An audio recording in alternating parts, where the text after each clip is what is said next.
In the previous lesson, we covered buying single options, which is used as a directional play on a stock. In this lesson, we're going to now move into selling single options.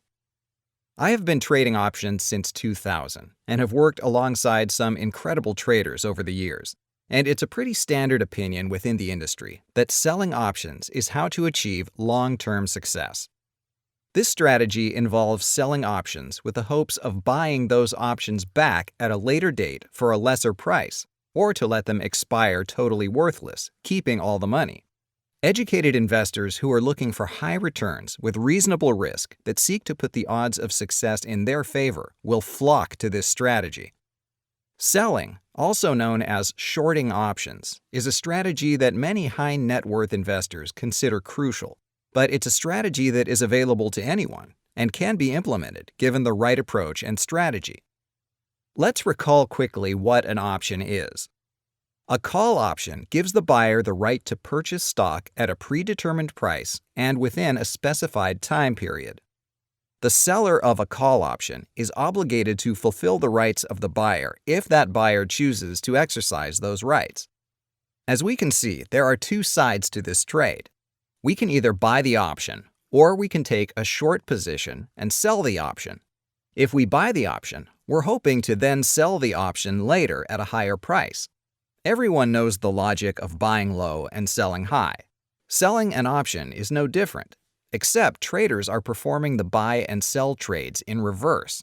They open with a sell at a price they hope is the high, and then buy the trade back at a later date for a lower price. This concept of selling something we don't own might seem confusing to new traders, but it too is something that is used by many businesses outside of the investment world every day. Companies sell items that they don't currently own or have in their inventory. The last time I purchased a pair of jeans, the company that I was doing business with didn't have my size, but they told me they could get them and ship them to me in about a month. I agreed, and the store sold me the jeans, even though they did not own the jeans. This is the same concept. The store was confident they could sell me the jeans for one price, then later find the jeans for a lower price, buy them, and deliver them to me for a profit. This is similar to selling options. The goal is to sell the options at one price, then later buy them back at a lower price. However, when selling options, there's an absolute guarantee that we will be able to deliver, so it's not without risk. If we sell a call option, we're guaranteeing the delivery of the stock at the agreed-upon price to the buyer of the option. In the event the stock surges and the option buyer decides to exercise his right to buy the stock at the agreed strike price, we must deliver the stock. If we do not own the stock, we must go out and buy the stock at the current market rate and then sell the stock to the option buyer at the strike price. We don't want that. So if we sell a call option, we're betting that the stock is going to stay below the strike price. As long as the stock does not trade above the strike price before the expiration date, we will be able to keep the premium. Just like we can sell a call option, we can sell a put option. This is the same concept, only with a put option, we're betting that the stock stays above the strike price. If we're wrong and the stock traded below the strike price, then the put buyer will force us to buy the stock at the agreed-upon strike price. We don't want that either. So, if we sell an out-of-the-money call option, we're going to win if the stock trades down a lot, trades down a little, trades sideways, or even up a little. The only way we lose is if the stock trades up a lot. So this is a bearish to neutral strategy. If we sell an out-of-the-money put option, we're going to win if the stock trades up a lot, up a little, sideways, or even down a little.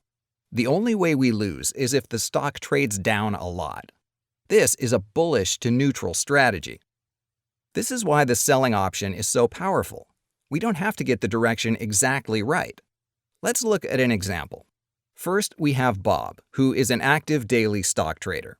Bob thinks stock XYZ, which is currently trading at $50, is going to trade up over the next month and buys 100 shares.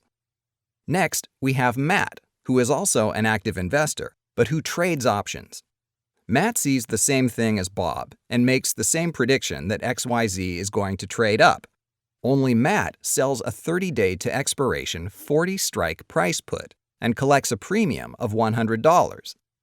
Both of these investors are hoping that XYZ goes up, but Matt has a much higher probability of success. If the stock trades sideways over the next month, still trading at $50, Bob will not make any money, while the option Matt sold finished out of the money and expired worthless, allowing him to keep his $100 premium. It's true that if the stock does trade up, Bob could make a lot more than Matt, but Bob did have to put up a lot of capital to do so. How about we consider another scenario? What if both investors are wrong and XYZ trades down to $45 in 30 days? Bob would end up losing $500, while the option Matt sold would still end up expiring worthless, resulting in a nice profit of $100. As you can see, Matt has a huge advantage to profit because he is betting on where the stock won't go, versus Bob, who's betting on where the stock will go. Bob will only win if the stock does what he's hoping it will do, and actually loses money with every penny the stock trades down. Matt will make his full investment just as long as the stock does not trade below the short put strike of 40.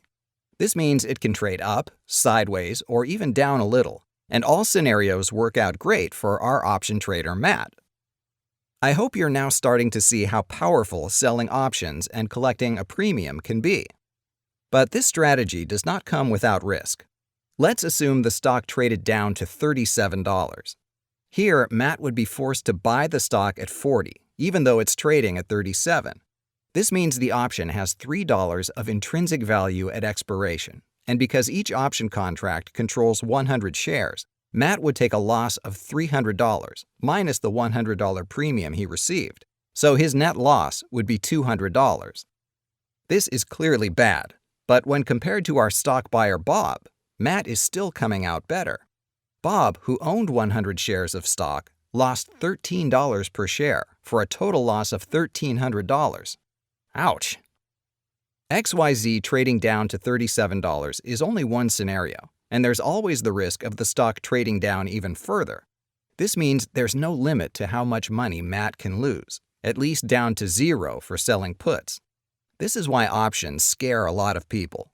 Matt is betting that the stock is going to stay above 40, but theoretically it could trade down to zero, and if it did, Matt would have to buy the stock for $40 100 times for a loss of $4,000, minus the $100 premium he received for a total loss of $3,900. Risking $3,900 in exchange for only a $100 reward seems like a bad investment to most new traders. There's a huge substantial risk and limited profit potential. Anyone can see that. But is that fair? What about our stock trader Bob, who actually purchased 100 shares of XYZ for a total of $5,000? Buying stock is also not without its risk, because if the stock does go to zero, Bob would lose his total investment of $5,000. Of course, Bob could have made a lot more if the stock did trade up, but it should be understood that buying stock is also not without its risk. Moving back to our short option position, as we can see, risking a huge amount of capital in exchange for limited profits scares off a lot of investors. So why is selling options the preferred method for most educated option traders? It's pretty simple. In exchange for taking on a large amount of risk and capping potential profits, option sellers are getting a large probability of success. I would like to remind you that there's always going to be a direct correlation between potential profits and probability of success. Traders who consistently beat the market understand this. In the last lesson, we talked about the buying option strategy, and we discussed when we buy options, we risk very little capital and have unlimited profit potential. Sounds pretty good, right? Selling options has the exact opposite strategy. We have to risk a lot of capital, and we have limited profit potential. That does not sound so good. Except when you factor in the third and most important element, the probability of success. The fact is, we could just go to Vegas, put a $100 bet on any number on the roulette wheel, and we would have limited risk. Only $100, and we would have huge profit potential of $3,500, just like buying an option. And there is always the chance that we could win.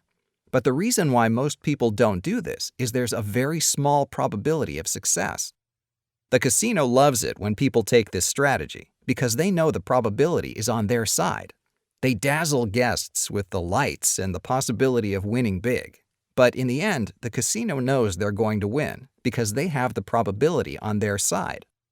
Buying versus selling options is the exact same philosophy.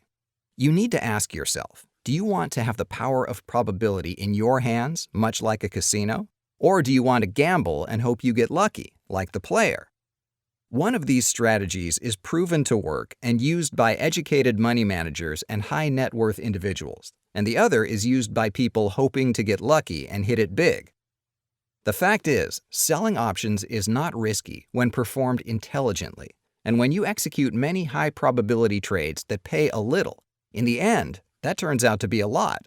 When there's a loss, it can be adjusted so it stays small, and then easily absorbed by all the profits from the many winning trades.